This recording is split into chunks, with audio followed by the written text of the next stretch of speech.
Malah terbukti ketika sertifikat menjadi satu-satunya bukti keabsahan kepemilikan lahan, ini justru membuka terjadinya perampasan lahan. Pasalnya, ada segelintir orang yang mempunyai akses mengurus sertifikat lahan. Sebaliknya, warga yang tidak mempunyai akses mengurus lahan terancam status kepemilikannya. Bahkan karena tidak ada sertifikat, negara bisa semena-mena mengambil alih lahan milik warga yang sudah turun-temurun mereka kelola dan mereka huni. Perampasan lahan tanpa alasan syar'i adalah perbuatan ghasab dan zalim.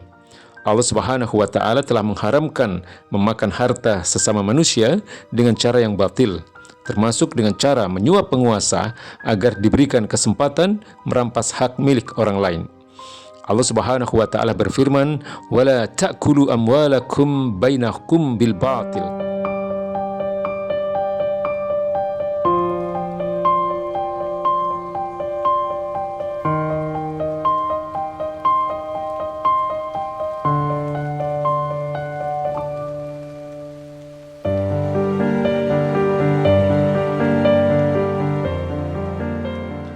Warga Melayu di Rempang menjerit pilu. Lahan yang sudah mereka tempati sejak turun-temurun tanpa mereka ketahui, ternyata kepemilikannya sudah berpindah tangan. Kini mereka dihadapkan pada kebijakan penggusuran. Di atas tanah mereka akan dibangun Rempang Eco City. Di Kepulauan Rempang akan dibangun juga industri silika dan solar panel milik perusahaan Cina. Konflik pun pecah. Warga yang berusaha mempertahankan lahan mereka dihalau oleh aparat keamanan dengan cara kekerasan. Pemerintah memaksa warga harus mengosongkan lahan mereka segera. Pemerintah berdalih, investasi yang bernilai 300 triliun rupiah itu akan meningkatkan pendapatan asli daerah dan menyejahterakan warga. Meski banyak menuai kecaman, pemerintah tetap akan melanjutkan proyek tersebut. Konflik Rempang menambah panjang deretan persoalan lahan di tanah air. Komisi Ombudsman menyebut laporan masyarakat tentang agraria mencapai 1.612 laporan sepanjang 2021. Pada tahun 2022, Menteri Agraria dan Tata Ruang, Kepala Badan Pertanahan Nasional saat itu, membeberkan jumlah tanah sengketa yang terdaftar sudah hampir 90 juta bidang tanah. Sementara yang berkonflik mencapai 8.000 kasus. Konsorsium Pembaruan Agraria atau KPA mendata sepanjang 8 tahun kepemimpinan Jokowi ada 2.710 konflik agraria di seluruh Indonesia dan tidak ada solusi nyata untuk itu. Dalam kasus Rempang, pemerintah berdalih warga tidak mempunyai hak kepemilikan dan hak pemanfaatan. Karena itu, pemerintah mengklaim kebijakan di Rempang adalah pengosongan, bukan penggusuran. Menteri Agraria dan Tata Ruang, Kepala Badan Pertanahan Nasional Hadi Cahyanto, menyebutkan warga Rempang tidak punya sertifikat lahan. Dengan alasan itulah, sejak tahun 2001, pemerintah pusat dan BP Batam menerbitkan hak pengelolaan lahan atau HPL untuk perusahaan swasta. HPL itu kemudian berpindah tangan ke PT Makmur Elok Graha. Ada indikasi pemerintah menggunakan cara domain declaring, yakni negaraisasi lahan. Artinya, lahan yang tidak memiliki bukti kepemilikan secara otomatis beralih menjadi milik negara. Lalu negara berwenang untuk mengelola lahan itu, termasuk menyerahkan lahan tersebut kepada pihak lain. Domain verclaring adalah konsep kolonialis Belanda untuk menguasai lahan milik pribumi yang tidak mempunyai bukti kepemilikan lahan. Kekhawatiran ini disampaikan sejumlah pihak, termasuk Komnas HAM, saat mengkritisi RUU Pertanahan pada tahun 2019. Dengan adanya Undang-Undang Cipta Kerja, juga banyak pihak yang mengkhawatirkan warga akan mudah kehilangan hak kepemilikan lahan. Pasalnya dalam Undang-Undang Cipta Kerja, pasal 103 ayat 2, disebutkan untuk kepentingan umum dan atau proyek strategis nasional, lahan budidaya pertanian sebagaimana dimaksud pada ayat 1 dapat dialihfungsikan. Kepemilikan lahan oleh warga juga terancam oleh maraknya penggandaan sertifikat kepemilikan lahan.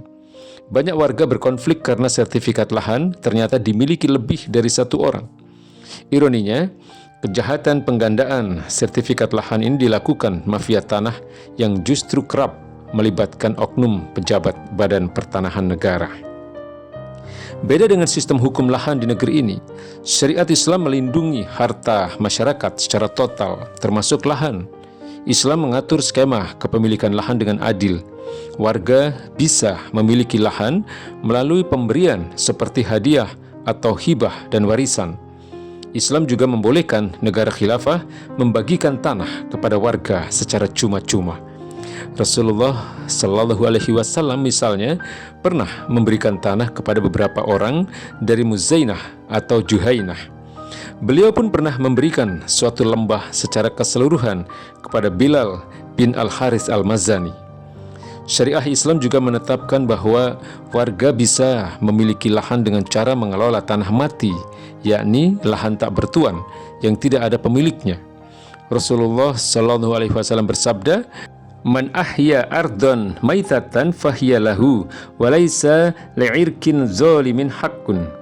Siapa saja yang menghidupkan tanah mati, maka tanah itu menjadi miliknya dan tidak ada hak bagi penyerobot tanah yang zalim, yang menyerobot tanah orang lain. Hadis riwayat Tirmizi, Abu Dawud dan Ahmad. Beliau juga bersabda, "Man sabaqa ila ma lam yasbiq ilaihi muslimun fahuwa lahu." Siapa saja yang lebih dulu sampai pada sebidang tanah, sementara belum ada seorang muslim pun yang mendahuluinya, maka tanah itu menjadi miliknya. Hadis riwayat Tabrani. Dengan demikian, lahan yang tidak ada pemiliknya lalu dihidupkan oleh warga dengan cara ditanami misalnya, atau didirikan bangunan di atasnya, atau bahkan dengan sekedar dipagari, maka otomatis lahan itu menjadi miliknya. Nabi Shallallahu Alaihi Wasallam bersabda, "Man ahata haiton al-ardin fahiyalahu." Siapa saja yang mendirikan pagar di atas tanah mati, maka tanah itu menjadi miliknya. Hadis riwayat Tabrani.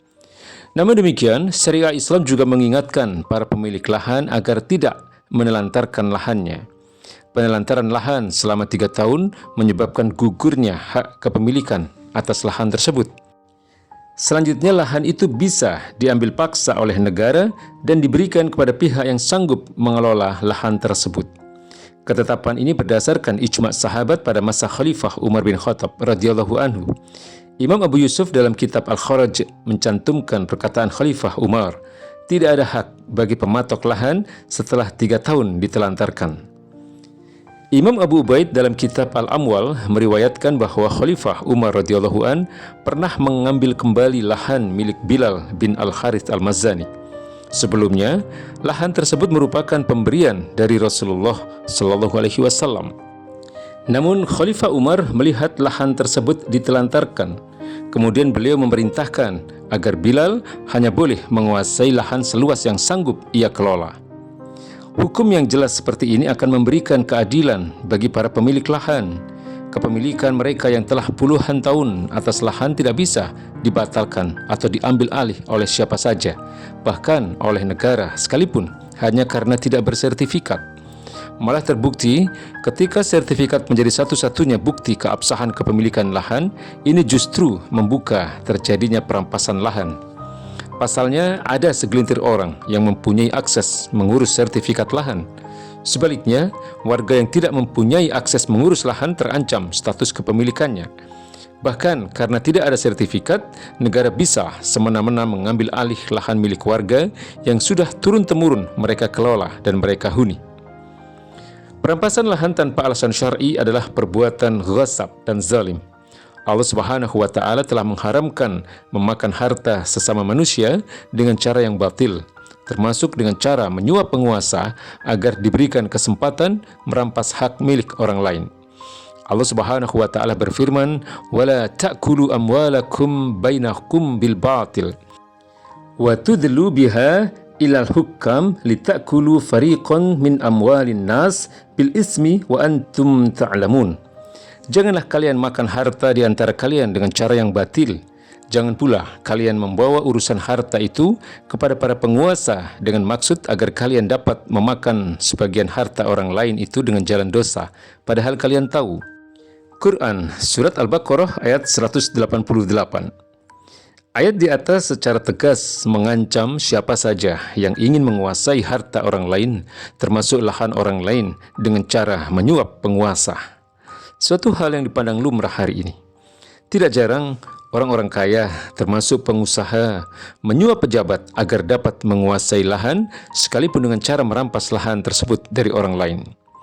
Tentang perampasan tanah, Nabi SAW telah mengancam para pelakunya dengan siksaan yang keras pada hari akhir. Beliau bersabda, "Man akhadha shibran minal ardin zulman, fa innahu yutawwikuhu yaumal qiyamah min sab'i aradin." Siapa saja yang mengambil sejengkal tanah secara zalim, maka Allah akan mengalungkan 7 bumi kepada dirinya. Hadis riwayat muttafaqun alaih. Rasulullah SAW juga mengingatkan bahwa Allah Subhanahu wa Ta'ala menunda balasan bagi para pelaku kezaliman. Namun ketika Allah menurunkan siksanya, tak ada yang dapat lolos dari azab tersebut. Beliau bersabda, "Innallaha la yumli lizzalimi hatta iza akhadahu lam yuflithu." Sungguh, Allah pasti menunda hukuman bagi orang zalim. Namun, jika Allah telah menyiksa orang zalim itu, Allah tidak akan melepaskan dirinya. Hadis riwayat Bukhari. Wahai kaum muslimin, sengketa lahan dan perampasan lahan tidak akan pernah tuntas selama tidak dikelola dengan syariat Islam. Aturan hari ini akan terus mengancam pemilik lahan, terutama rakyat. Mereka kesulitan mendapatkan pengakuan atas kepemilikan lahan mereka. Sebaliknya, penguasanya justru lebih sering berpihak kepada korporasi atas nama investasi. Hari ini saja di tanah air, jauh lebih banyak lahan dikuasai oleh pengusaha daripada oleh rakyat biasa. Walhi menyebutkan 94,8% lahan dikuasai oleh para pengusaha. Begitu sedikit yang tersisa untuk rakyat. Ini akibat tata kelola lahan yang rusak dan keberpihakan penguasa kepada pengusaha, bukan kepada rakyat. Inilah sumber kerusakan tersebut. Hanya syariat Islam yang bisa memberikan perlindungan menyeluruh dan berkeadilan untuk seluruh umat manusia. Bergegaslah menuju penerapannya. Dengan penerapan syariat Islam, Allah Subhanahu wa Ta'ala pasti akan mendatangkan keberkahan berlimpah untuk umat manusia. Walau anna ahlal qura amanu wattaqau lafattahna 'alaihim barakatim minas sama'i wal ard walakin kadzdzabu fa akhadnahum bima kanu yaksibun. Jika penduduk negeri-negeri beriman dan bertakwa, pasti kami akan melimpahkan kepada mereka berkah dari langit dan bumi. Akan tetapi mereka mendustakan ayat-ayat kami itu. Karena itu kami menyiksa mereka disebabkan perbuatan mereka itu. Quran Surat Al-A'raf ayat 96. Wallahu a'lam bishawab.